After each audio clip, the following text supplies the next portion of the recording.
उसका जवाब नहीं मिल रहा है कि इस बाज़ार को आखिरकार हुआ क्या है। अच्छा, ऐसा नहीं है कि बाज़ार बहुत ज़्यादा गिर गया, लेकिन मतलब फीलिंग ऐसी आ रही है, पता नहीं हम किसी बहुत बड़ी बेयर मार्केट में कितना गिरे हम, है ना। ये 14 डेज़ का चार्ट है, 1 महीने का चार्ट ले लीजिए, 1 साल का चार्ट ले लीजिए, अब तो मैं तो कहता हूँ 3 महीने का चार्ट ले लीजिए, मार्केट गिरा नहीं है। दिक्कत क्या है, या तो मार्केट गिर जाए एक बार कम से कम, 12 महीने में भी 10% में ऊपर ही है, या तो भाई गिर जाए कम से कम मार्केट इतने ख़राब उसमें। वो कहते हैं ना कि गिर भी नहीं रहा लेकिन चलने को भी तैयार नहीं है, और बाज़ार में कोई रैली नहीं टिक पा रही। अच्छा, इशू क्या है ना, बहुत आसान है ये कह देना कि FIS बेच रहे हैं, इसके लिए हमारी मार्केट नहीं चल रही है। भाई साहब, FIS की सेलिंग पहली बार नहीं है, 5 साल से FIS बेच ही रहे हैं। इस पूरी की पूरी रैली में FIS ने सिर्फ बेचा है। पोस्ट कोविड जो भी रैली हुई है उसमें हर साल FIS ने बेचा ही है। तो ऐसे में जब तक मार्केट चल रही थी तब तक क्यों नहीं FI की सेलिंग को हमने ब्लेम किया, अब एकदम से क्यों हम FI की सेलिंग को ब्लेम कर रहे हैं? तो और सबसे बड़ी बुल मार्केट देखी हमने इस पीरियड में जिसमें FIS की सेलिंग हुई थी, तब तो सबने ये बहुत बात बोली थी ना कि भाई डोमेस्टिक पावर है हमारे पास खुद की शक्ति है, हमको FI की ज़रूरत नहीं है, हमारी खुद की सुपर पावर है, ऐसी बातें बहुत लोगों ने बोली थी। लेकिन अब क्या हो गया, अब वो कहाँ चली गई सारी की सारी सुपर पावर? इशू क्या है, सेंटिमेंट बिगड़ गया मार्केट में।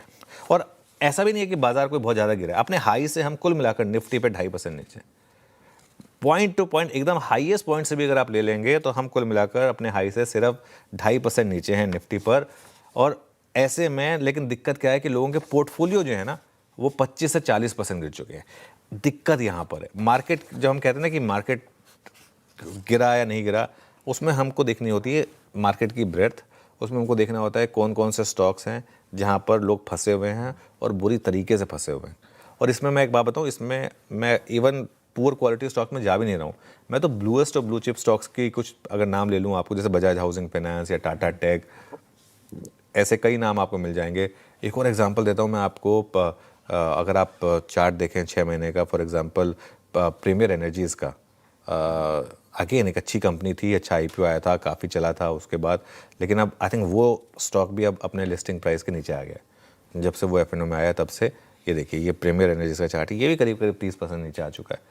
तो दिक्कत यहाँ पर है असल में, जब हम कहते हैं ना कि भाई मार्केट नहीं चल रहा है और लोग कहते हैं निफ्टी तो ऑल टाइम हाई पर है, दिक्कत निफ्टी की है ही नहीं।